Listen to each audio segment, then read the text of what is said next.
Good morning. 안녕하십니까? Lucia, are you online? 아누샤님 온라인에 접속해 계신가요? I'm very happy to participate in today's session. 오늘 세션에 함께하게 돼서 기쁩니다. 오늘 아누샤 안사리님과 로버트 주브림 박사님이 함께하고 계십니다. 아누샤님은 직접 참석하지는 못했고요. 엑스프라이즈 파운데이션 이벤트가 지금 뉴욕에서 열리고 있어서 직접 참석하지는 못했습니다. 하지만 온라인으로 참석을 해주셨습니다. 안녕하세요. 네, 안녕하세요. So good to talk to you. 네, 만나뵙게 돼서 기쁩니다. 지난번에 뉴욕에서 몇 달 전에 봤었는데 또 다른 엑스프라이즈 파운데이션에서 이벤트에서 만났었는데요. 정말 즐거웠습니다. 아누시우님이 첫 여성 우주 비행사로서 그 ISS 국제 우주 정거장에 갔다 오신 분이고 자비로 2016년에 참석을 했었습니다. 그리고 그때부터 이제 비즈니스 우먼으로서 많은 회사들을 설립을 하셨었고요.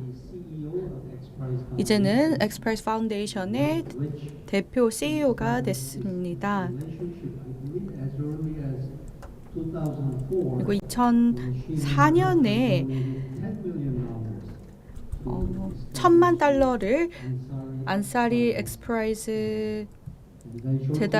프라이즈에 기부를 했었고, 그리고 얼마 지나지 않아서 스페인에 갔었는데 이분은 컴퓨터공학과 전자전기공학을 전공을 했었고, 그래서 본인의 역량과 교육 배경을 기반으로 많은 통신회사 징크도 CEO도 했었고, 이제 프로디아 시스템스도 설립을 하신 분입니다. 먼저 안사리님께 그럼 질문을 드리도록 하겠습니다. 조금 전에 말했듯이 $10,000,000를 엑스프라이즈 재단에 2004년에 기부를 하셨고요. 그 다음에 우주에 2006년에 방문했습니다. 이 두 가지 일이 연관이 있나요? 그리고 엑스재단 기부는 어떻게 처음에 하게 된 것이고 왜 우주정거장에 방문을 하기로 하셨나요? 그리고 그 이후에 본인의 삶이 좀 달라진 것이 있나요?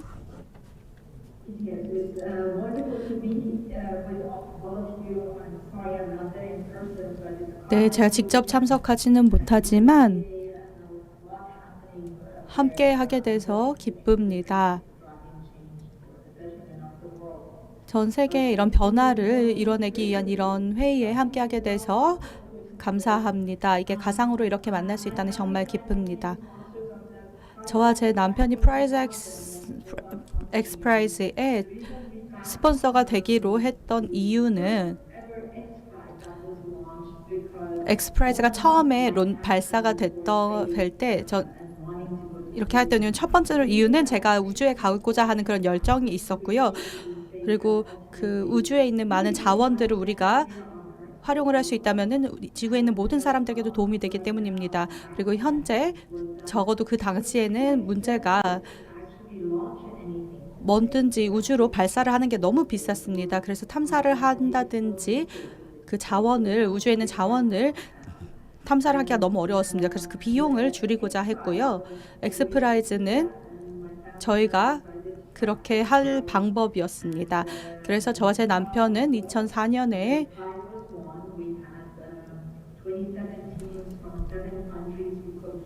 27개국에서 경쟁을 한 27개국 국가에서 경쟁을 했었는데 그 중에 $1억 정도의 그 투자를 받았었고요. 그래서 저는 엑스프라이즈가 좋은 생각이라고 생각했습니다. 기업가들로서는 머릿속에 있는 생각이 있다고 한다면은 그거에 맞춰서 사람들을 고용을 해서 그런 플랫폼을 만들고자 하기 때문입니다. 그렇게 되면은 몇 년 후에는 내가 생각했던 그런 비전을 이룰 수 있기 때문입니다. 그 관련한 비전을 이루기 위해 어떤 솔루션이 좋을지를 알 수 있습니다. 근데 컴페티션 이런 경쟁 그 컴페티션 대회에 참여를 하면은 사실 이런 대회를 열면은 전 세계 모든 사람들한테 제가 원하는 그림을 그리고 이거를 제일 낮게 만들 수 있는 방법이 뭔지를 물어볼 수가 있기 때문에 이런 경쟁 대회라든지 이런 데서 좀 리스키한 일들이라든지 멋진 솔루션들을 받아올 수 있다고 생각해서 엑스프라이즈에 투자를 했습니다. 네, 엑스프라이즈가 지난 몇 년간 해놓은 일에 대해서 매우 저도 감명 깊게 생각하고요. 그리고 또 상금을 설정한 거에 대해서도 매우 감명 깊게 생각합니다. 이제 CEO가 되셨는데 2012년으로 넘어가 보겠습니다. 4월에 엑시움 스페이스가 2022년에 4명을 ISS로 그 우주 정거장에 보냈는데요. 그중에 3명이 그 민간인이었고요. 각각 5,500만 달러를 지불을 했습니다.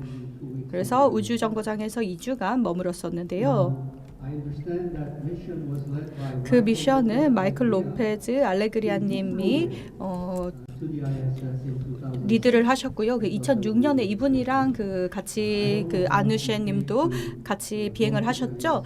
그게 ISS에 가는 게 2006년에 얼마였는지는 모르지만 혹시 그 ISS로 가는 그리고 우주나 그 너머로 가는 그 금액이 비용이 줄어들 거라고 생각하시나요? 미래에는? 그리고 그렇다면 얼마나 빠르게 줄어들 수 있을 것이고 왜 그럴까? 어떤 요인에 의해서 금액이 줄어들 수 있을까요?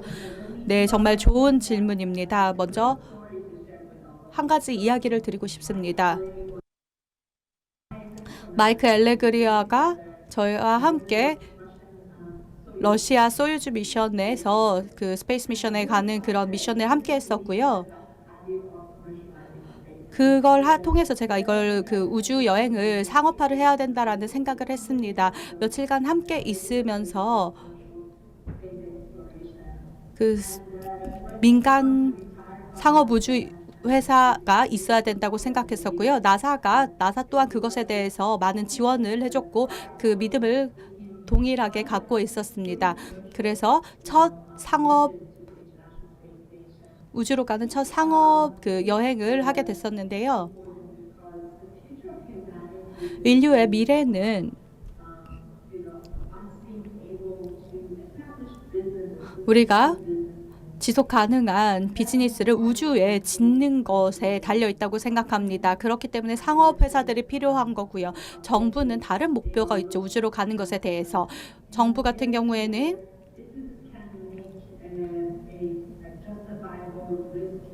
비즈니스는 그 기업 같은 경우에는 투자에 맞춘 그 수준의 리스크를 가져가려고 하는데요. 그래서 다른 이 태양계 외에 다른 우주 행성에 가는 것에 대해서도 정부들은 이런 지금 그냥 리서치를 위해서 하고자 합니다. 그 비즈니스 뭐 그런 정당화를 할 필요가 없고요. 근데 저희 같은 경우에 상업 쪽에서 같은 경우에는 달이라든지 화성으로 가기 위해서는 이걸 장기적으로 유지 가능해야 됩니다. 이게 한 번의 미션으로 끝나서는 안 되고요. 그렇기 때문에 우주로 가는 그 접근성에 대한 금액은 기술이 발전할수록 계속 더 저렴해질 것입니다. 동일한 방법으로 가긴 하겠죠. 그 로켓 폭발을 통해서 발사를 하게 되겠지만 그렇지만 그 추진 시스템이라든지 이런 다른 것들을 조금 더 지속 가능하고 비용 효율적인 것으로 만들어서 더 저렴하게 만들 수가 있습니다. 뭐 전에 스페이스 엘리베이터라는 그런 것들도 이야기가 나왔었고요. 그리고 이런 것을 혁신과 기술의 발전을 통해서 이런 모든 것이 가능해질 것이라고 생각합니다. 그리고 그렇게 되면은 금액이 줄어들겠죠.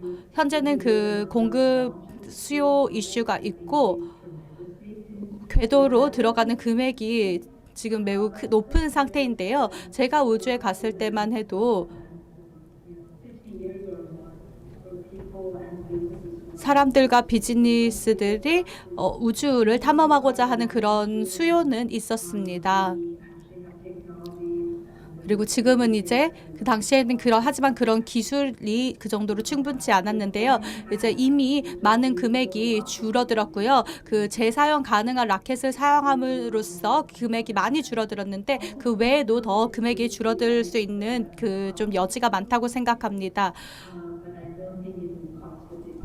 하지만 이제는 예전처럼 550억이나 내야지, 그렇게 5,500만 달러를 내야지 우주에 갈 수 있는 그런 시절은 아니라고 생각합니다. 아까 재사용 가능한 그 로켓에 대해서 말씀을 하셨고, 스페이스X도 좀 혁신적인 그 우주 관련 스타트업 그 기업이고요. 많은 기여를 했는데요. That's not the only company. 그 회사 말고도 스페이스X 말고도 많은 스타트업들과 혁신적인 기업들이 있는데요.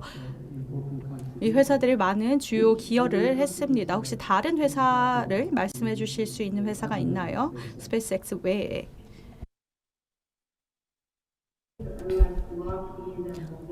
록히드 마틴과 보잉이 이미 우주에 지금 진출을 했고요. 블루 오리진이라든지 다른 회사들 또한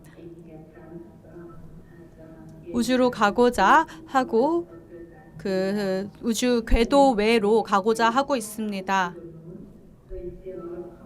그래서 많은 회사들이 그 달에 퍼머넌트 영속 가능한 그 베이스를 기지를 지으려고 하고 있고요. 그래서 회사들이 그냥 페일로드 론칭에만 그 발사에만 관심을 가지는 것이 아니라 회사들은 그 사람들을 발사하는 것도 보내는 거에도 관심을 가지고 있습니다. 그리고 많은 론치 시스템, 발사 시스템들이 이제 3D 프린트로 로켓을 한다든지 그 우주 내에서 작은 위성들을 그 프린팅을 한다든지 이런 것들이 지금 개발이 되고 있고요. 그리고 스페이스X 같은 그 큰 플레이어라든지 뉴 오리진이라든지 이런 그 지금 달에 접근을 하고 있는 그런 큰 회사들이 달에 지속적인 베이스 기지를 만들려고 하고 있는 상태입니다. 근데 이 회사들이 이제 갈수록 화성을 이제 목표로 하게 되겠죠. 월드 날리지 포럼 세계 지식 포럼에서 처음으로 이제 그 저희 오디언스들을 청중들을 만난 기회인 것 같은데요. 10,000명 이상이 이 포럼에 등록을 했고요. 지금 이 포럼은 지금 그 올해 지금 지난 2년간 코로나 때문에 사람들이 적게 참석했던 것에 대비해서 더 많은 분들이 참석했습니다. 많은 기업가들과 스타트업과 그 벤처 캐피탈들과 정부 관료들이 여기에 함께 참석하셔서 안누셰님의 한국의 스타트업들과 회사들이 어떻게 우주에 참석할 수 있을지에 지금 관심을 가지고 있는데요. 어떤 해주실 조언 같은 게 있나요?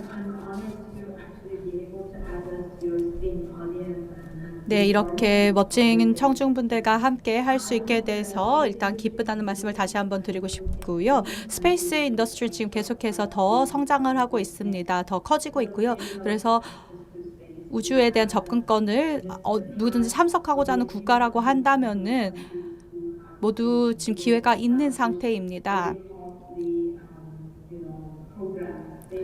스페이스 프로그램을 만들어서 유인이든지 무인이 됐든지 그 미션으로 그 우주에 가고자 하는 그런 국가들이 늘어나고 있는 상태입니다. 그리고 기술도 지금 현재 더 저렴해지고 있고요. 그래서 위성 기술이 됐든지 뭐 큰 위성에서 큐브세트 같은 것까지 그런 그 대학 고등학생조차 이런 큐브세트 작은 위성은 만들 수 있는 상태고요. 그래서 그 우주에 대한 접근 비용이 줄어들고 있습니다. 즉 기회가 정말 많다는 말씀을 드리고 싶고요. 한국이 국가로서 기술이 매우 발달한 국가입니다. 그리고 많은 혁신가들과 기업가들이 한국에 있고요. 에너지 소스를 그 우주에서 지금 찾으려고 하고 있고 그 에너지 소스를 자원을 한국에 지구로 가져와서 지속 가능한 에너지를 사용하고 우리 환경을 그 궁극적으로는 화성 같은 것에 저희 그 생태계 자체로 옮겨가기를 원하고 있습니다. 그리고 데이터 센터 같은 경우에는 데이터 센터들이 세계적으로 많은데 많은 그 에너지를 필요로 하고 그 공간도 필요합니다. 우리는 이제 컴퓨터를 그 궤도로 올리는 방법은 알아냈기 때문에 그런 그 공간과 에너지를 많이 필요로 하는 그런 데이터 센터를 이제 우주로 올리는 방법들을 조금 더 올리는 방법 자체는 이미 연구가 끝났으니까 나머지 부분들에 대해서 연구를 하면 됩니다. 그리고 또 달 쪽에서 있어서는 또 에너지 그 자원을 찾는 연구들이 많이 진행되고 있습니다. 그래서 그걸 자원을 지구로 가져오려고 하는데요. 지금 지구가 겪고 있는 문제는 자원을 찾기가 지금 매우 자원 희소성이 있습니다. 하지만 에너지 소스나 뭐 자원들이 다른 그 자원들을 우주에는 많이 있고 그걸 지구로 가지고 올 수 있다면은 지속 가능한 소스로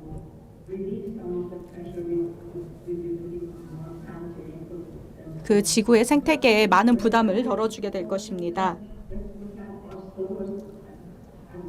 그리고 이 태양계 전체를 하나의 시스템으로 보고 이 모든 시스템에서 지구만 보는 게 아니라 모든 전체 행성에서 전체 에서 에너지를 받아오는 방법을 생각하는 게 좋을 것 같습니다. 자, 이제 주브리님에 대해서 주브리에게 질문을 드릴 텐데요. 주브리님과 만나보신 적이 있나요? 네, 만나본 적 있고요. 이런 노력이 우리가 그 화성을 로 눈을 돌리는 게 얼마나 인류에게 중요한지에 대해서 말씀을 하신 것을 들은 적이 있습니다. 그래서 함께하게 돼서 매우 기쁩니다. 네, 이제 로버트 주브린님에 대해서 회장님에 대해서 설명을 간략하게 드리겠습니다. 제가 세션 시작 전에 잠깐 만나봤는데요. 그때 장난으로 혹시 잠은 자실 시간이 있는지에 대해서 여쭤봤습니다. 왜냐하면 너무 많은 일을 하고 계시고 개발자이자 인벤터이자 핵 엔지니어링 그 우주 비행 astronautics 뭐 이런 것들을 많이 다 전공을 하셨고 그리고 10개 이상의 책을 발간했고 100개 이상의 그런 논문들을 발간을 했습니다. 그리고 그 중에는 뭐 소설도 있고요. 그리고 많은 그 특허를 가지고 계시고요. 그리고 로켓 에어플레인이라든지 그 산소 공급 시스템이라든지 뭐 마그네틱 셀이라든지 이런 모든 것들을 함께 공동 개발하신 분입니다. 근데 가장 잘 유명한 것은 이분이 인류를 그 우주로 화성에 보내야 된다라고 하는 것을 1990년도도 되기 전부터 이야기를 하셨습니다. 그래서 마스 디렉트 플랜이라는 것을 1990년대에 이미 발표를 하셨습니다. 그리고 화성에 가야 하는 이유라는 책에서도 그리고 10년 안에 사람을 화성으로 보내야 된다라는 책들을 발간을 했었고요. 그리고 파이어니어 애스트로너틱스라는 회사를 설립하셨고 그 이후에 마스 소사이어티 화성 사회를 화성 학회를 만드셨습니다. 그리고 그 인간 그 화성에 정착을 하고 탐사를 해야 된다는 것을 계속해서 이렇게 강조를 해오셨는데요. 제가 로버트님이라고 일단 불러도 될까요? 아니면 밤님이라고 불러도 될까요? 1996년에 화성에 가야 하는 이유라는 책을 발간을 하셨고 96년에 파이오니어 애스트로너틱스라는 회사도 설립하셨습니다. 이 모든 것을 하셨는데 왜 우리가 화성에 가야 된다고 생각하십니까? 네, 일단 먼저 안녕하세요. 가누샤님 먼저 다시 보게 돼서 반갑고요. 여러분 참석해 주신 분들께도 안녕하십니까? 그리고 오늘 저를 참석하게 해주신 그 주최 측에도 감사 인사드립니다. 사람들이 우주로 화성에 가야 하는 세 가지라고 생각합니다. 첫 번째는 과학, 두 번째는 도전, 그리고 세 번째는 미래를 위한 것입니다. 과학은 우리에게 진실을 알려줍니다. 다양성, 그 우주에 있는 다양성과 생명의 존재를 알려줄 것입니다. 지구와 화성은 제일 처음에는 CO2가 많고 그 촉촉한 물이 흐르는 그 행성이었습니다. 근데 지구 같은 경우에는 그 생명체를 레플리케이트를 할 수 있는 그런 지구가 됐고, 하지만 화성은 그렇지 않았습니다. 그리고 이게 둘이 약간 쌍둥이처럼 둘이 동일하게 시작됐기 때문에 수십억 개의 그 플래닛에서 이게 동일하게 진행될 수 있다고 생각합니다. 그래서 유니버스에는 그 우주에는 다른 생명이 있을 거라고 생각하고요. 물론 지구에 있었던 게 매우 훌륭한 일이지만 그 멋진 일이 일어나서 인류가 이렇게 성장할 수 있었지만 다른 우주에도 이런 것이 있었을 거라고 생각합니다. 그래서 화성에 가서 그걸 발견하고자 하는 것입니다. 그리고 여기 그 외에도 좀 현실적인 적용 분야도 있습니다. 뭐 화성에 다양한 그 바이올로지가 있다고 한다면은, 뭐 생태계가 있다고 한다면은 self-replicating organ, 뭐 탄소를 기반으로 자신을 스스로 복제할 수 있는 그런 유기체 같은 것이 있다고 한다면은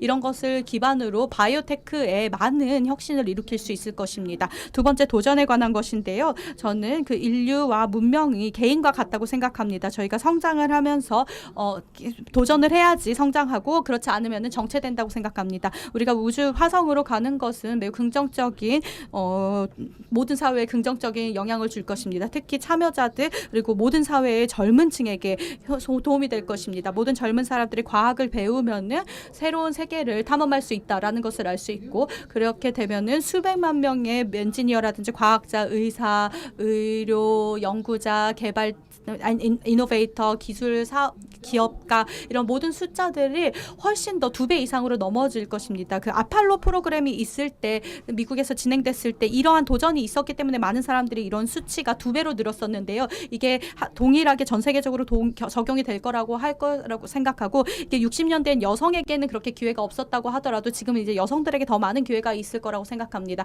당시에는 남자아이들이 많은 로봇이나 로켓에 관심을 가졌었는데요. 그리고 여자애들에게는 이게 좀 어려운 문제라고 생각이 됐을 수 있는데, 이제는 그 여자애들에게도, 여성들에게도 더 많은 미래가 열릴 거라고 생각합니다. 세 번째 이유인 미래에 대해서 말씀드리겠습니다. 우리가 지금 할 수 있는 것을 한다고 한다면은 그게 뭐냐면, 저희가 처음으로 이제 우주에 먼저 발을 들이기만 한다면은 500년 후에는 새로운 국가가, 그리고 새로운 인간의 문명이 화성에서 시작될 것입니다. 그리고 화성뿐만 아니라 수천 개의 지구를, 그 항성을 돌고 있는 이 갤럭시 속에서 돌고 있는 그런 곳에 새로운 국가들과 새로운 언어, 새로운 문학, 새로운 영웅, 그리고 새로운 사회 시스템, 그리고 더 많은 기술 발전이라든지 개발에 많은 도움이 될 수 있을 것이고, 훌륭한 업적들이 더 많이 생성돼서 더 사람들이 더 멀리 나아갈 수 있도록 해줄 것입니다. 그리고 그것을 우리가 만들어낼 수 있습니다.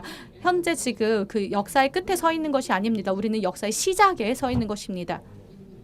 역사가 시작되는 것입니다. 현재 우리는 그 창조의 첫 시작에 있는 것이고요. 이건 매우 위대하고 멋진 일입니다. 우리가 이것을 만들어내고 이렇게 멋지고 큰 것을 해낸다고 할 수 있는 기회가 있다고 한다면 우리는 그걸 해야 되겠죠. 네, 알겠습니다. One of the lectures you did, 그 전에 하셨던 강연들 중에서 noticed that you mentioned that because payload is such 페이로드가 매우 중요한 그 좀 우주 여행을 제한하는 요소라고 하셨는데요. 그 there are different sizes and different weights. 우주 그 비행사들도 각각 무게라든지 뭐 페이로드가 다르다, 무게도 비행사들의 무게라든지 몸매가 다르기 때문에 더 가벼운 사람들이 비행사가 된다면은 2명이 아니라 3명을 보낼 수 있다라는 그런 말씀을 하셨는데, 그거 기억하시나요? 네. 그래서 Women in the audience, and you also mentioned 오늘 여성분들이 많이 참석한 것에 대해서 기쁘게 생각하고요. astronauts with dreams of going to space. 많은 여성분들이 지금 이제 우주로 가기를 희망하고 있을 텐데요. 작은 아시아 여성분들이 하면은 더 페이로드가 가벼워져서 좋겠네요. 좋을 것 같습니다. 다 모든 걸 작게 만들고 있으니까 사람 또한 또 작은 사람들이 가면 더 좋겠죠. 네, 그리고 더 그 무게당 그 뇌력이 더 높아지니까요. With the Mars Direct Plan. 마스 디렉트 플랜을 1990년대에 발표를 하셨고요. 2014년에는 나사 에임스 연구센터에서 10년 안에 사람을 화성으로라는 주제로 연설을 하셨습니다. 그리고 화성 그 세마이 디렉트 플랜에 대해서도 언급을 하셨는데요. 오리지널 그 플랜을 조금 수정했던 버전입니다. 2024년에는 사람을 화성에 보낼 수 있을까요? 이제 2년 정도 남았는데요. 그렇지 않다면 언제쯤 인간들이 화성으로 갈 수 있을까요? 그리고 그 노력에서 혁신적인 회사들이 하는 기여는 어떤 것들이 있습니까? 네, 우선적으로는 저는 뭐 운명이라든지 하는 것을 믿지 않습니다. 뭐 이미 결정된 결정론적 운명 같은 것은 없다고 생각합니다. 2014년에 이제 제가 이야기를 했을 때 10년 후에 갈 수 있다라고 했을 때 이것은 뭔가 예측이라든지 결정론 같은 것은 아닙니다. 하지만 2022년 4년에는 우리가 노력한다면 할 수 있을 것이다라는 이야기였습니다. 그리고 이제 1969년에서부터 해서 또 더 이전 이르게 하는데 그 이후에도 이제 사람들을 이제 화성으로 보내기 위한 유인 탐사에 대한 이야기도 계속 되었었고요. 그리고 그때 말한 계획들은 굉장히 다 가능한 플랜들이었습니다. 저희가 실제로 할 수 있는 역량을 가지고 있는 프로그램들이었습니다. 그리고 아폴로 프로그램 역시 이제 성공하기 직전이었는데 그때 당시 당시 사회가 바뀌고 정권이 바뀌면서 그 프로그램이 이제 바뀐 것입니다. 마치 크리스토퍼 콜럼버스가 이제 새로운 콜럼버스가 돌아온 것과 같은 거였는데 이제 그때도 우리는 충분히 할 수 있는 충분한 역량이 있었는데 사회와 정권이 바뀌면서 하지 못하게 되었던 것입니다. 그런데 이제는 정말로 10년 후면은 화성에 갈 수 있을 것이라고 생각합니다. 그리고 한 2, 3년 정도 안에는 이제 결정을 내릴 수 있는 시점이 올 것 같다고 생각합니다. 저희가 지금 이것에 대한 많은 논의를 최근을 하고 있는데요. 이 시점에도 이제 스타쉽이라고 저희가 부르는 발사체에 대한 많은 연구를 텍사스에서 진행을 하고 있습니다. 그리고 31개의 엔진을 이 2주 후에 이제 그라운드 테스트에서 발사할 예정입니다. 그리고 그 이후에 허가를 받으면 이제 그것을 궤도에 올리기 위한 활동을 할 것입니다. 그래서 올해 그것을 저희가 이제 시도할 수 있는 이제 좋은 기회가 있다고 생각하고 그리고 앨런 머스크가 이야기를 했는데 이제 실패를 위한 준비가 되어 있다라고 이야기를 했었죠. 팔콘 1은 처음 3번은 실패를 했었고요. 4번째에 잘 출발을 했습니다. 그리고 그 다음에 팔콘 9도 역시 처음부터 성공한 것이 아니라 6번째에 성공을 했습니다. 첫 번째, 5번째는 이제 스타쉽을 발사를 시키려고 했는데 그래서 그게 결국은 6번째나 돼서야 성공을 한 거죠. 그리고 이것이 굉장히 중요한 기본적인 우리가 중요하게 생각해야 하는 가치를 보여준다고 생각합니다. 크게 성공하는 사람은 실패를 하지 않는 사람이 아닙니다. 실패를 하더라도 그 실패를 가지고 자양분을 삼아서 성공할 때까지 계속할 수 있는 사람입니다. 그런 사람을 위너라고 합니다. 이것이 스페이스 X 팀을 가지고 있는 그런 자원들이고요. 그리고 그렇기 때문에 내년에는 발사체 몇 번의 실패가 있을 수 있지만 3-4번의 실패는 있을 수 있지만 발사체를 결국 궤도에 올릴 수 있을 것이라고 생각합니다. 그래서 2024년에는 결국 이제 궤도에 그 발사체를 올릴 수 있게 될 것이고 그것들이 특히 이제 재사용이 가능하기 때문에 이제 더 많은 가망이 있다고 생각합니다. 2024년에 보면은 이제 화성에 이제 유인 탐사를 시작하자라는 그런 이야기를 하고 이제 그때 이제 뭐 대통령의 그 반응에 따라서도 당연히 다르겠죠. 항상 이런 것들은 정권의 이제 영향을 받기 때문에 우리가 이것을 뭐 나사 예산으로도 할 수 있겠다 그런 것을 이제 결정할 수도 있고 그리고 또 이제 우리가 가용할 수 있는 여러 가지 자원을 생각해서 시스템이라든지 발사체라든지 이런 부분 특히 그리고 또 기술적인 부분은 한국이 굉장히 이제 뭐 원자력적으로도 그렇고 기술적인 부분으로도 강국이기 때문에 또 한국이 할 수 있는 역할도 있을 것이라고 생각을 하고요. 그래서 저희 이제 동맹국들이라고 해야 할까요? 저희와의 뜻을 같이 하는 사람들이 일론 머스크와 또 이제 힘을 합친다면 그래서 이렇게 전체적으로 함께 노력한다면 분명히 가능할 것이고 우리가 할 것이라고 생각합니다. 많은 것을 결정을 해야 되겠고 이제 사람들이 이것이 정말로 가능한 것이다 우리가 할 수 있다라는 것을 보고 결정을 먼저 내려야 하겠지만 가능할 것이라고 봅니다. 네, 감사합니다. 지금부터 한 달 정도 후에 화성학회에서 25회 컨벤션을 애리조나에서 여시게 된 것으로 알고 있습니다. 이제 어려움에 맞서서 이제 생명의 흔적 찾기라는 주제를 내세우셨는데요. 이 타이틀의 의미는 무엇인가요? 그리고 이 컨벤션의 목표는 또 무엇인가요? 저희가 이 타이틀을 지었는데요. 지금은 굉장히 많은 사람들이 나사에서 화성 유인 탐사를 지지하지 않는 사람들이 있습니다. 그들의 이유는 우리가 화성에 사람을 보내면 이제 화성에서 이루어지고 있는 근본적인 과학 연구와 충돌을 할 수 있기 때문에 우리가 이것을 하지 말아야 한다. 그리고 우리가 가지고 있는 연구하고 있는 데이터와 충돌이 생기면 혼란이 될 수 있다. 그래서 화성에 지금 유인 탐사를 가는 것은 좋지 않다라고 말하는 측이 있습니다. 하지만 저는 이것은 말이 안 된다고 생각합니다. 저희가 가장 잘 알고 있는 행성은 지구이죠. 그리고 그 이유는 저희가 여기에 있기 때문입니다. 그렇기 때문에 마찬가지로 저희도 화성에 가야 화성에 대해서 더 많이 찾아낼 수 있다고 생각합니다. 화성에서 생명을 찾기 위해서는 정말로 실제로 그 화성에 가서 거기에 뭐 물이 있는지 확인하고 생명의 흔적을 실제 화성에서 찾아봐야만 이 화성이 사람이 살 수 있는 곳인가, 뭐 물의 흔적을 찾을 수도 있고요. 뭐 그 표면 아래에 무엇이 있는지를 연구를 해볼 수도 있을 거고요. 그런 것들도 화성에 가야 가능하다고 생각합니다. 그리고 이미 화성에 대해서 뭐 연구를 진행하고 있는데 그 생명의 흔적이 뭔가 이제 지구와 다를 수도 있고, 그리고 또 지구와 비슷한 생명의 흔적이 있다고 하더라도 그것이 남겨둔 흔적을 가지고 우리가 그 바이오 마커를 가지고 더 연구에 큰 도움을 받을 수 있습니다. 그러면은 제가 한국에 사람들이 있는 거는 제가 또 어떻게 알았을까요? 제가 월요일 아침에 이곳에 비행기를 타고 내렸는데요. 제가 뭐 빌딩은 주변에 봤죠. 그리고 빌딩들을 뭐 있었고, 그런데 사람들이 있다라는 것을 우리가 확실히 알기 위해서는 결국은 그 현장에 가서 봐야 하는 것 아니겠습니까? 그래서 지구에 사람이 산다라는 것을 안 것을 우리가 그때는 또 화석을 통해서 생명의 흔적을 알 수 있었죠. 그래서 화석을 보고 지구에 생명이 있다라는 걸 알 수 있었고, 화성도 마찬가지입니다. 뭐 망원경으로 봐야 하는 그런 뭐 조그만 흔적일 수도 있고, 아무튼 바이오 마커를 남긴 화석과 비슷한 역할을 하는 것들이 화성에 있을 수 있습니다. 그런데 흔적이 이전에 생명이 살았다라는 흔적이 뭐 아무것도 없다면은 없을 수도 있기는 하지만요. 또 파이오니어 에스트로노틱스와 파이오니어 에너지의 회장이신데요. 필요한 기술 차원에서 특히 이제 화성의 유인 탐사, 그리고 이제 그 사람들을 지구로 무사히 데리고 오는 그런 미션의 측면에 있어서 저희가 필요한 기술을 어느 정도 저희가 갖추고 있나요? 그리고 그렇지 않다면 더 필요한 기술이 있나요? 그리고 어떤 회사들이 이 우주 산업 분야에서 지난 10년간 가장 큰 기여를 했다고 생각을 하시나요? 우선은 저희가 기술이라고 말하는데 기술과 하드웨어는 구분해야 한다고 생각합니다. 기본 기술, 기반이 되는 기술은 우리가 가지고 있다고 생각합니다. 이거는 엔지니어링 차원에서 해결해야 하는 기술들이고요. 좋은 엔지니어링 팀이 필요하죠. 제가 뭐 우주 핵 원자로 같은 이야기도 했었는데요. 저희가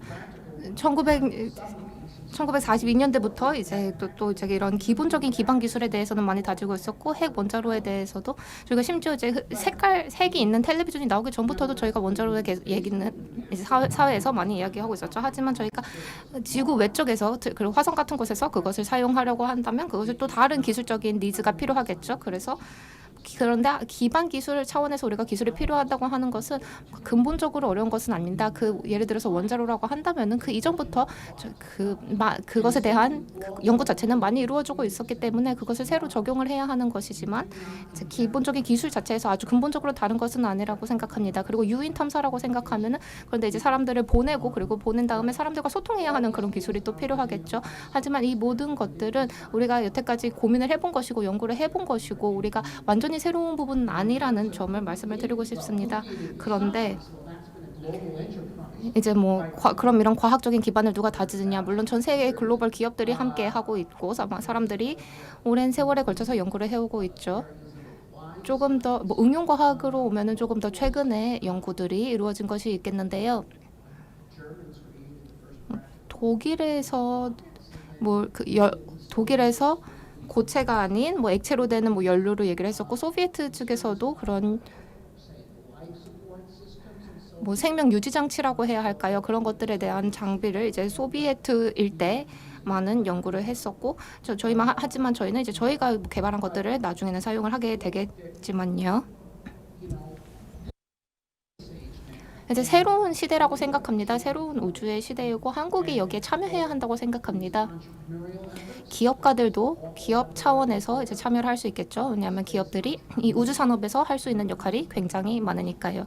그럼 단순히 발사체라든지 하는 것들에 대해서만 이야기를 하는 것이 아닙니다. 이 우주 산업은 이제 넓기 때문에 그 스페이스 한국 버전의 이제 뭐 스페이스X 우주선처럼 뭐 위성을 사용해서 또 한국 회사들이 많이 역할을 할 수 있는 부분이 있을 것 같고 그래서 한국 차원에서는 큰 기회가 될 수 있습니다. 그리고 그 에너지 시스템 같은 차원에서도 할 수 있는 일이 있을 텐데요. 우주에서 제가 원자력을 사용하는 아이디어에 대해서 말씀을 드렸는데 실제적인 니즈가 있을 수 있는 부분입니다. 그래서 한국에서도 또 이제 원자력 산업이 굉장히 강하지 않습니까? 또 그래서 용용될 수 있는 부분이 있다고 생각합니다. 네, 굉장히 고무적인 얘기입니다. 감사합니다. 올해는 한국에게도 굉장히 중요한 해였습니다. 이제 한국에서 이제 누리호 발사에 성공을 한 해기도 하고 그리고 이제 처음으로 이제 그 달에 이제 사람을 착륙을 하기도 했습니다. 바로 지난달에 있었던 일이었죠. 그래서 이 모든 것들이 우주 산업 차원에서 이제 하고 있고 그리고 지금 윤석열 정권에서는 정부에서 더욱 우주 산업 개발에 약간 많은 관심을 가지고 있는 것 같다고 생각을 합니다. 그리고 회장님께서 말씀하셨다시피 한국이 이제 원자력 산업이 또 강한 부분이기 때문에 이것이 저희가 그래서 제조업도 이제 예전부터 그 하고 있었던 곳이고 원자로 설계라든지 그런 부분도 이제 한국에서 많이 이루어지고 있었던 부분입니다. UAE와도 함께 그 합작으로 일하고 있는 부분이 있고요. 지금 그리고 이 새로운 정권에서 그리고 또 이제 원자력에 대한 논의가 조금 더 활성화되고 이제 있는데요. 원자력이 또 이제 청정 에너지와 또 이제 맞물려서 이제 기여를 할 수 있다는 이야기도 많이 나오고 있습니다. 그래서 이것이 원자력을 가지고 있는 것이 그 우주 산업, 우주 기술과도 그렇게 응용될 수 있는 응용 기술의 분야가 될 수 있을 것 같고 그렇게 된다면 또 한국이 정말 더 조금 더 큰 역할을 해서 이 우주 산업이 커지는 이 시기에 조금 더 큰 역할을 할 수 있지 않을까 하는 생각이 듭니다. 그럼 안우샤님, 지난 한 20분 동안 저희가 이제 로버트님의 이야기를 들었는데 혹시 이와 관련된 코멘트 같은 것이 있으신가요? 아니면 뭐 로버트님 말씀하신 것에 대해서 또 이제 코멘트 뭐 해주시고 싶은 거 있으신가요? 그 다음 관객 질문을 받기로 하겠습니다. 정말 그냥 짧게 간단하게 이제 말씀하시면 이제 그 주브린 회장님이 말씀하신 여러 가지와 제가 공감을 하고 이제 굉장히 고무적이라고 생각을 하고 그리고 이 우주 탐사라는 부분에 대해서 이제 새로운 기회가 굉장히 많다고 생각합니다. 이런 새로운 기회를 통해서 우리가 말하자면 새로운 방법으로 새로운 사회를 구축할 수도 있는 것이고 굉장히 새로운 관점으로 이 우주라는 것을 바라볼 수 있게 되는 것입니다. 저희가 마주하고 있는 문제들이 없지는 않습니다. 이제 여러 가지 뭐 어려운 점이 있기는 하지만 정말로 기회 차원에서 이제 많은 좋은 기회가 있다고 생각을 하고 이제 새로운 업계이기 때문에 이 화성이라는 곳을 새로운 사회로 발판 삼아서 정말로 새로운 사회로서 우리가 이곳에서 많은 일을 하고 또 이제 지구와 이제 연결해서 함께 일을 할 수도 있겠죠. 굉장히 놀라운 훌륭한 기회라고 생각을 하고 특히 젊은 사람들에게 있어서 젊은 사람들의 혁신과 미래와 새로운 비즈니스라는 것을 생각을 할 때 이 우주라는 것에 대해서 함께 생각을 하면 굉장히 재밌을 것 같습니다. 그리고 이것을 제가 이제 어렸을 때부터 자라면서 생각을 한 것인데 이 우주를 확장하고 우주에 대해서 알아가는 것이 결국 전체 인류에 위해서 그리고 인류의 지식을 확장하는 것을 위해서 중요하다고 생각을 하고 그리고 사람의 호기심을 충족한다는 그런 근본적인 중요성도 있고요. 그렇기 때문에 굉장히 많은 기회가 보인다는 점이 굉장히 고무적이고 우리가 앞으로 이런 어려운 결정이겠지만 이와 관련된 옳은 결정들을 많이 내려서 로버트 회장님이 말씀하신 것처럼 네 저희가 할 수 있죠. 할 수 있고 그 역량은 되지만 그 시간과 자원과 타이밍과 그 모든 것들을 생각했을 때 저희가 그것들을 고려해서도 옳은 방향으로 옳은 결정을 할 수 있었으면 좋겠습니다. 네 감사합니다. 그리고 이제 관객분들에게도 이제 말씀드리고 싶은데 아누시에님이 이민자 신분으로서 이 이란에서 오셨는데 이란의 이민자로서 이 많은 것들을 달성을 하셨습니다. 10대 때 미국으로 이제 이민을 오셨는데요. 그리고 이제 미국에서 교육을 받으시면서 결국은 이렇게 큰 기업가가 되셨습니다. 이제 혁신적인 기업인이자 이제 기업인뿐만 아니라 이제는 그를 넘어서 엑스프라이즈 재단의 CEO가 되셨습니다. 비영리 재단의 CEO로 계시고 이제 많은 자선 활동도 해주고 계셨습니다. 그리고 이제 여성들을 위한 많은 이제 자선 활동, 전 세계 여성들의 힘을 더해주는 그런 많은 활동을 하고 계시는데 이렇게 큰 달성을 하는 것이 굉장히 대단하다고 생각하고 오늘 의견 나누어 주셔서 감사합니다.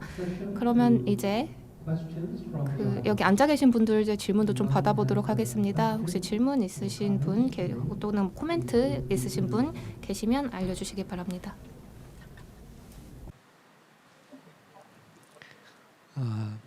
Yes. We need to bring her a microphone. Please raise your hand and. 마이크 손 드시면 마이크 가져다 드리도록 하겠습니다. Thank you very much for the presentation. I have a question to Robert. 네, 제가 로버트님께 질문이 있는데요. 이제 스페이스 원자력, 우주 원자력이라는 것에 대해서 말씀을 하셨습니다. 저희는 이제 근데 그 원자력을 가지고 압축 수력을 이용하는 것이 조금 초기 단계입니다. 그래서 이것을 우주에 활용하는 것이 이 유압 기술을 우주에 활용할 때 이것이 어떻게 돼야 될까요? 우리가 나중에는 가스를 고온 가스를 사용하는 것이 맞은 것일까요? 아니면은 소듐을 사용한다든지 여러 가지 생각할 수 있는 에너지원이 있겠는데 일단 그 유압을 사용한 원자력이라는 것은 굉장히 우리가 첫 세대이기 때문에 이것이 어떻게 개발돼서 응용될 수 있을지에 대해서 질문드리고 싶습니다. There's quite a number of different designs that 이제 여러 가지 사람들이 이제 그동안 이제 제안이 나온 여러 가지 설계가 있죠. 그 원자력 용광로 설계에 대한 여러 가지 아이디어가 나왔었는데요. the one that has the most heritage 이제 가장 우주와 조금 연관이 되는 부분은 using endothermionic or thermoelectric conversion. 이제 열 전환을 사용하는 것입니다.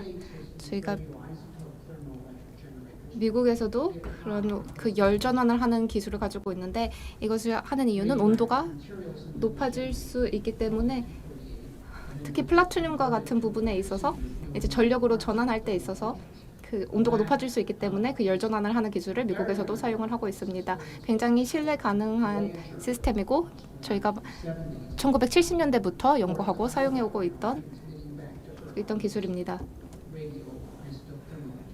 그래서 이제 동위 원소를 사용해서 그 열 전환을 하는 기술을 많이 사용하고 있는데 그런데 문제는 효율성이 그렇게 높지 않습니다. 열이 발생했을 때 그것이 열이 전력으로 전환되는 것이 약 5% 정도밖에 되지 않습니다. 그래서 간단하고 이제 안정적이기는 한데 효율성이 낮다는 문제가 있고 한 10% 정도 이제 효율성이 나올 수 있는 다른 방법도 있는데 이거는 이제 소비에트 시대에 많이 사용하던 것입니다. 소비에트 시대 그 토파즈 방식인데요. 사람들이 이제 대체적인 방법으로 제안을 이제 한 것은 효율성을 위해서이고 이것도 이제 토파즈도 10%였기 때문에 이후에 25%까지 효율성을 올릴 수 있는 그런 사이클도 많이 연구되고 제시가 되셨습니다. 그중 하나는 고온 가스를 사용하는 원자로이고 터빈에서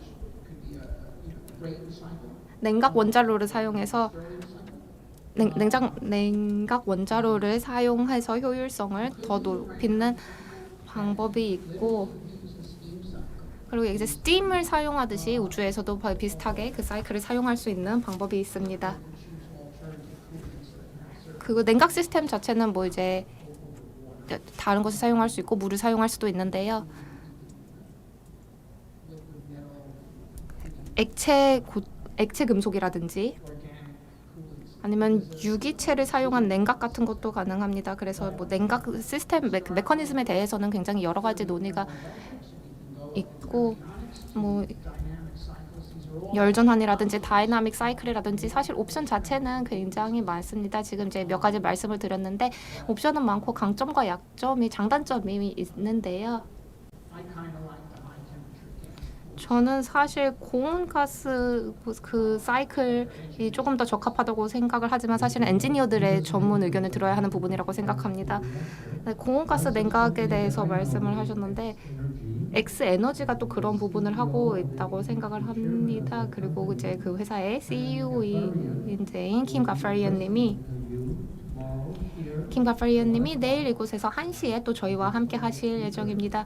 이제 발표해 주실 예정이고 그분이 이제 우주라는 주제에 대해서 그리고 또 그분이 원자력에 대해서도 그리고 우주 여행과 우주 탐사와 뭐 우주 장기 체류 그리고 이런 것들에 대해서 또 더 많은 이야기를 해주실 거니까요. 내일도 함께 해주시면 좋겠고 오늘 오후에는 또 장충동 쪽에서 장충 아레나 쪽에서 이제 박사님이랑 같이 또 토론이 예정되어 있습니다. 그래서 이런 우주 주제에 대한 더 많은 토론들이 준비되어 있기 때문에 그곳에서 또 더 많은 이야기를 들을 수 있을 것 같습니다. 그리고 이제 저희가 SMR 원자력이라는 주제가 사실 전 세계적으로 핫한 주제인데요. 저희가 다음 세대로 넘어가면서 이제 원자력의 다음 세대에서 또 소형 모듈 원자로의 얘기도 실제로 많이 할 것 같습니다. 다른 질문 있으신가요? 저쪽에 질문 있는 것 같은데요. 뒤쪽에 Way in the back? No, put your hand back up, sir. 손 좀 올려주실 수 있으실까요? So while we're waiting for the next question, 다음 질문 여러분이 생각하시는 동안 more about 안우신님께 또 이제 질문할 수 있을 것 같은데 안우신님 지금 엑스프라이즈 파운데이션 무엇을 우선순위로 생각하고 있으신지 알려주실 수 있으실까요? 왜냐하면 이 재단의 목표 자체가 tractable 이제 problems that 이 우주라는 그 주제에 대해서 그리고 인류가 마주한 문제에 대해서 답을 찾는 것 아닙니까? 그래서 요즘의 우선순위는 무엇이십니까? 우선은 저희가 뭐 아직 이것에 대해서 대회를 연 건 아닌데 저희가 뭐 계획을 하고 있는 것도 있습니다. 저희가 이제 그 우주 활동으로 계획을 하고 있는 것이 있고 최근에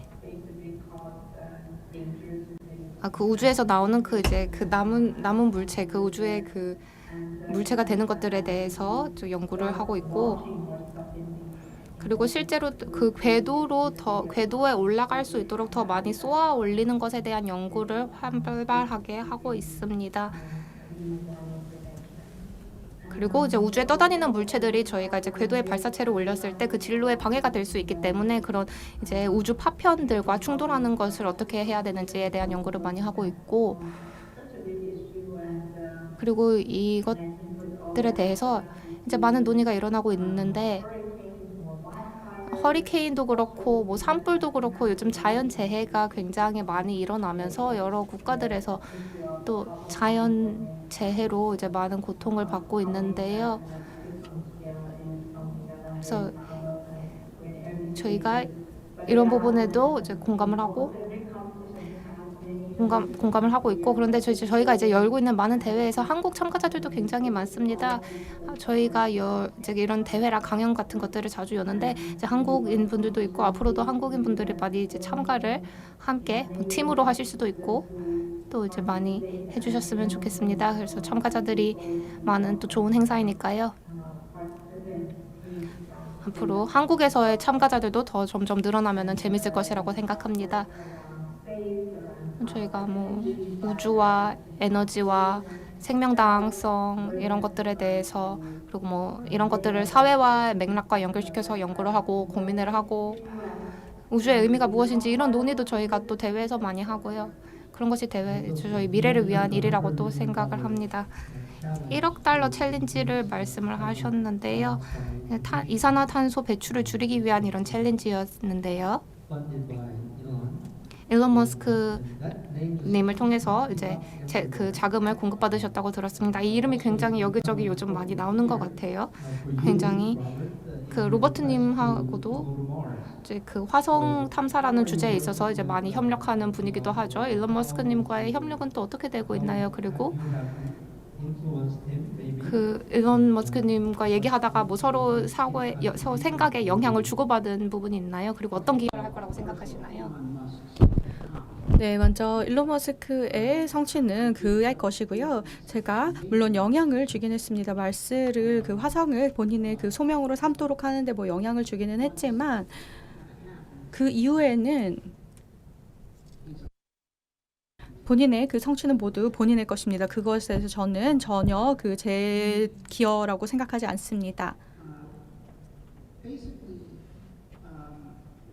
look, Victor Hugo said, 빅터 휴고님은 nothing can stop an idea from 아이디어를 그 시기가 맞다고 한다면 그 본인의 시간이 온다면 아이디어는 막을 수 없다라는 말을 했는데요. 그래서 아이디어가 그 메신저라고 보면 됩니다.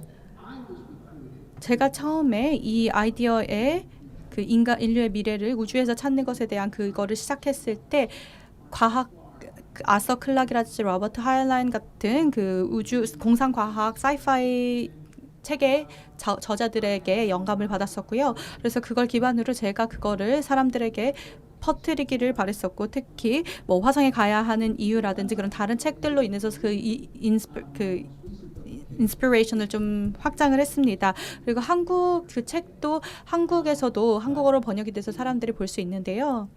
So it was really more that book, the case for Mars. 그 화성에 가야 하는 이유라는 책이 일론 머스크에게 영향을 좀 줬던 책으로 알고 있습니다. 그리고 그 외에도 뭐 개인적으로 만나기도 했지만요.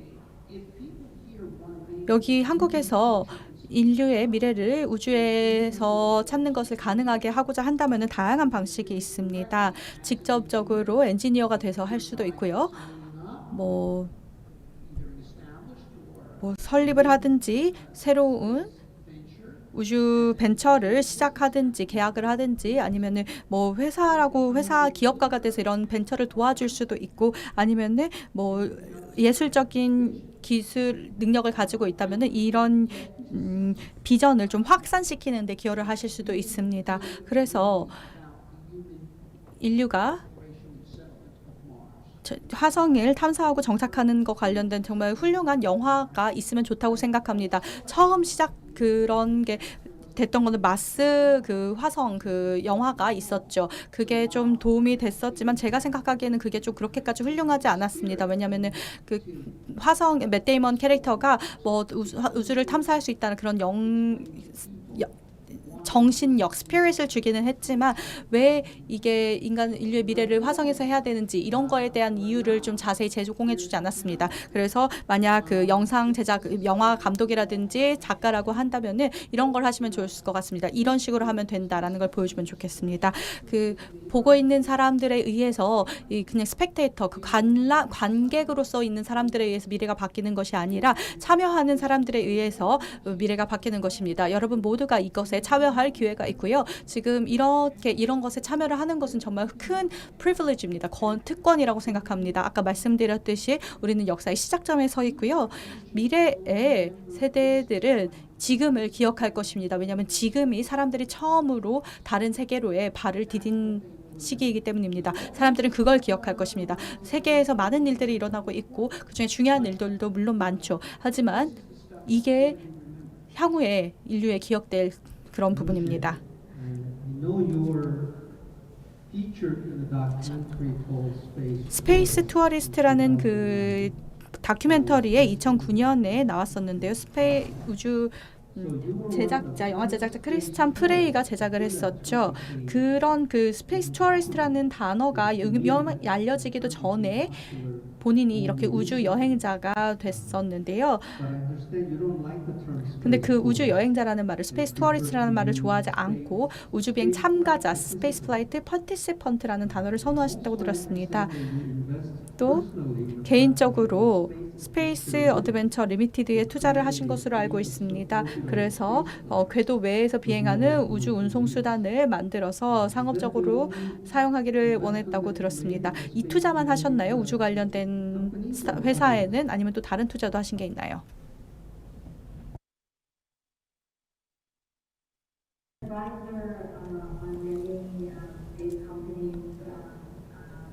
네, 저는 많은 우주 관련 회사들의 자문을 하고 있습니다.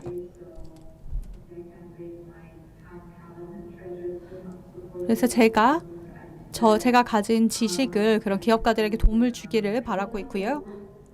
저는 그 우주 여행자라는 단어를 좋아하지 않는 이유가 에버레스트를 등반한 사람한테 관광객이라고 부르지 않잖아요. 근데 그런 느낌입니다. 왜냐면 에버레스트는 어딘가를 가기로 목표를 가지고 그냥 짐만 싸서 가는 것이 아니라 트레이닝을 해야 되고 정신적으로 육체적으로 준비를 해야 합니다. 그리고 또 많은 것을 헌신을 해서 이 경험을 얻고자 해야 됩니다. 그렇기 때문에 이게 그냥 관광이 아니라 우리는 이거를 리스크가 동반되고 열정이 있고 그리고 실제로 이런 새로운 세계로 탐사를 나가는 사람들이라는 것을 좀 인정을 해줘야 된다고 생각합니다.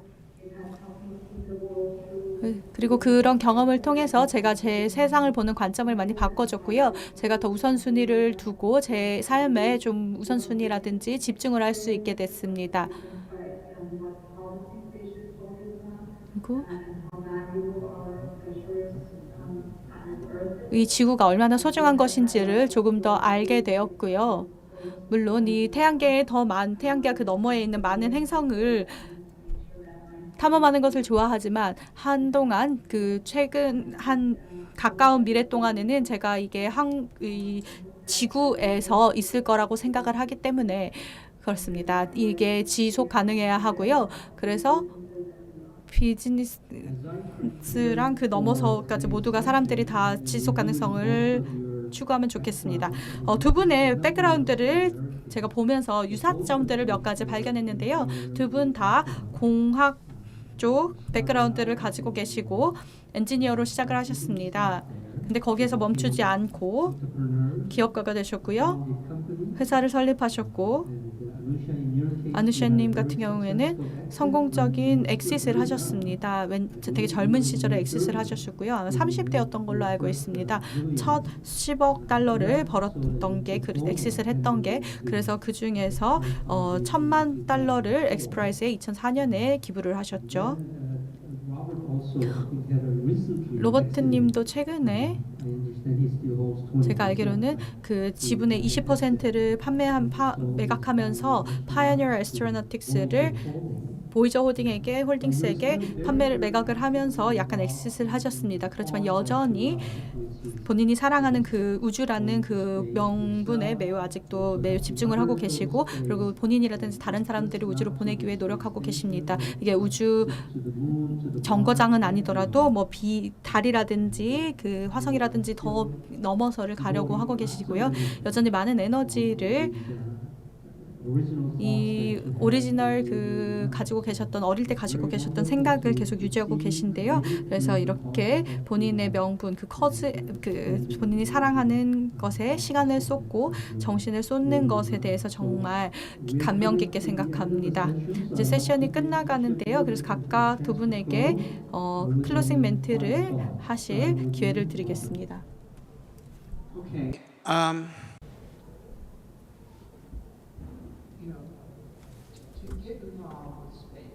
우주 산업의 일부가 되기 위해서는 중요한 점이 있습니다.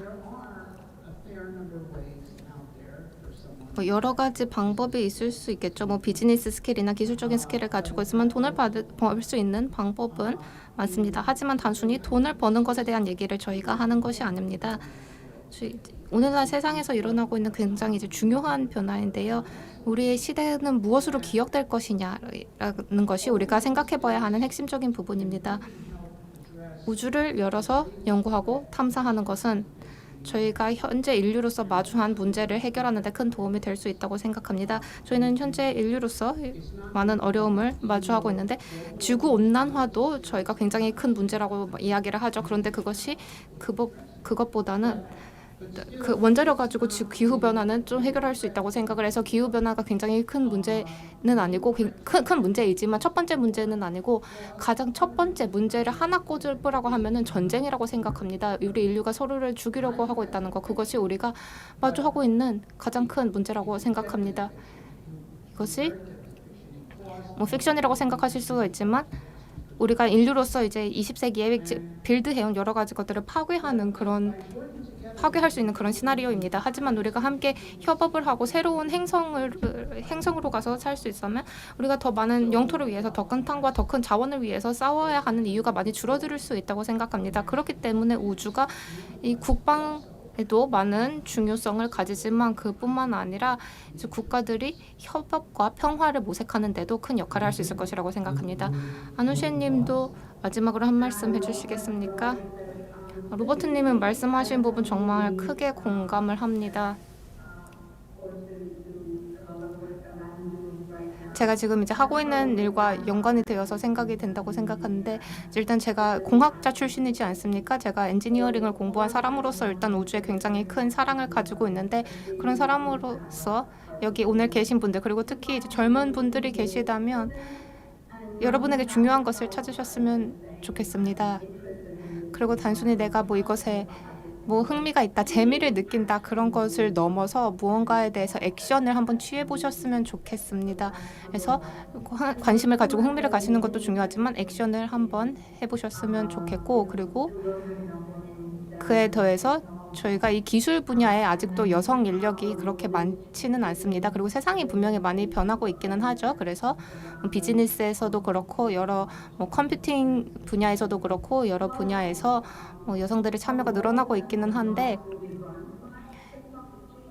점점 더 세계에 기술이 많이 중요해지고 기술 연구가 많이 필요해지기 때문에 의사결정을 하는 자리에 여성들이 많이 늘어났으면 좋겠습니다. 그래서 이런 솔루션을 만들고 이런 중요한 논의를 미래를 위한 논의를 함께 하는 자리에 여성들을 더 많이 보았으면 좋겠습니다. 제가 여성으로서 일을 할 때 이제 어떤 부분도 이제 여성들에게 불리한 부분들이 있습니다. 어떤 부분은 일부러 그렇게 이제 설계가 되어 온 부분이기도 한데 어떤 부분은 또 여성들의 의사결정권자가 아니기 때문에 여성의 의견이 충분히 반영되지 못하는 부분들도 있습니다. 이런 분들의 부분이 앞으로 더 크게 변화했으면 좋겠습니다. 그래서 더 많은 여성분들이 참여를 하고 우주와 기술에 대한 이야기에 참여를 하고 또 의사결정의 자리에 참여할 수 있는 위치로 올라가면 이 세계가 더 좋은 장소가 더 좋은 곳이 될 것이라고 생각합니다. 그리고 우리가 함께 더 좋은 시스템과 더 좋은 솔루션을 통해서 미래를 설계할 수 있을 것이라고 생각하고 이렇게 함께하면 더 포용력 있는 사회를 만들 수 있을 것이라고 생각합니다. 네, 안우셰님 감사합니다. 오늘 함께 해주셔서 감사하고 그리고 미래는 앞으로는 이제 직접 오실 수 있는 기회가 있으면 더 좋을 것 같습니다. 네, 오늘 제가 온라인으로 이렇게 또 참석할 수 있도록 조율해 주셔서 감사합니다. Please join me in thanking these two speakers. 그러면 다들 두 분 연사들에게 큰 박수 보내주시기 바랍니다. 감사합니다.